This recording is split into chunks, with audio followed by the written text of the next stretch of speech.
Оқу йылы тамамланганда районның 51 оқушысы Зәй районы башлыгы гранты белән бүләкләнде. Сертификатларны Бүтән Россия һәм Республика фән олимпиадаларында, конкурсларда җиңүчеләр аларны әзерләгән 46 укытучы ала.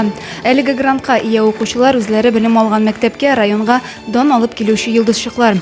Сәләтле укучы, сәләтле укытучы дип исемләнгән район башлыгы гранты инде 10 елдан артык Зәйнең алдынгы укучыларын һәм мөгаллимнәрен барлый.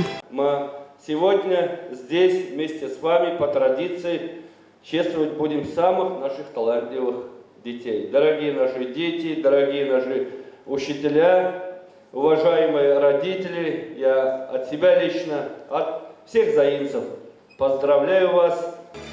2010 елдан башлап районда Ринат Фәрдиев исемендәге махсус премия гамәлгә куелды. Быел аңа Зәйнең 2 укучысы лаек. Укуда югары уңышларга ирешкән Кадыр мәктәп укучысы Карина Гыйльфанова белән 4-нче мәктәптән Артем Тимофеев 30 000 сумлык сертификат алды. В текущем году сертификат на получение премии вручается Гильфановой Карине, ученице 9 класса Кадыровской школы.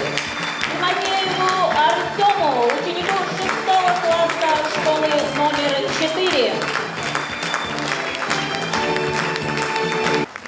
Район башлыгы сәләтле балалар тәрбияләгән әти-әниләргә рәхмәт хатлары һәм чәчәк бәйләмнәре бүләк итте.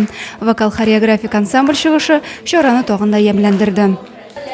Адилә Бөрханова, Александр Тимофеев, Максим Майоров, Зи хәбәрләре.